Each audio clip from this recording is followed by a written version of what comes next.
একজন বিচারাধীন আসামিকে এখানে ডেকে আনলে কেন? কারণ যা বলবো তা নিতান্ত ব্যক্তিগত। তোমার সাথে আমার আর ব্যক্তিগত কোনো কথা নেই। আছে আছে, ব্যক্তি জীবন যতদিন আছে ততদিন ব্যক্তিগত কথাও থাকবে। বুকে হাত দিয়ে বলো জাহিদ, আমি যে তোমাকে ভালোবাসি সে কথা তুমি বোঝনি? তুমি কখনো তো নিজ মুখে বলনি। কেন বলবো, কেন বলবো? তুমি তো আমার এই মন থেকে আলাদা ছিলে না, কখনোই তো তোমার অস্তিত্ব আমি দূরে অনুভব করিনি। যে যে ভালোবাসার মানুষটিকে আমি সারাক্ষণ হৃদয় গভীর অনুভব করেছি, তাকে তাকে কেন বলতে হবে, তাকে কেন বলতে হবে তোমাকে আমি চাই, তুমি আমার, তোমাকে আমি ভালোবাসি?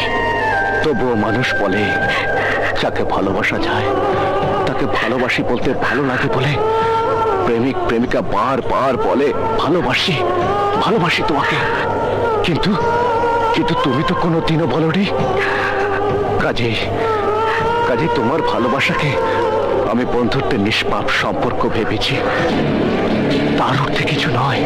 কেন কেন তুমি তা ভাবতে গেলে?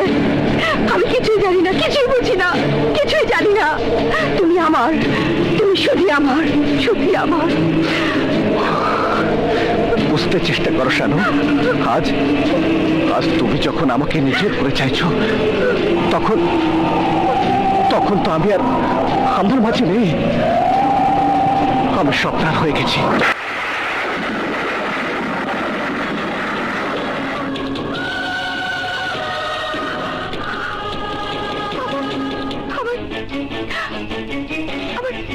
সমস্ত জীবনের সত্য ভালোবাসা হঠাৎ করে কেউ কেড়ে নেবে,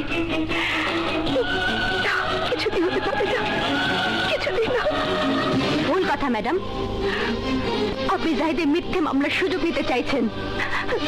জাহিদের প্রাণ রক্ষার জন্য আমার ভালোবাসা কেন, প্রয়োজন আমি নিজেকে কুরবানি দিতে পারবো। ভিক্ষের টাকা কুরবানি? মাফ করবেন ম্যাডাম, ভিখারিনীর জন্য ভিক্ষা হালাল, কিন্তু কোনো ভিখারিনীর জন্য ছিনতাই হালাল না। আপনি তো আমার ভালোবাসা ছিনিয়ে নিতে চাইছেন। আপনি প্রেমিক নন, ছিনতাইকারী।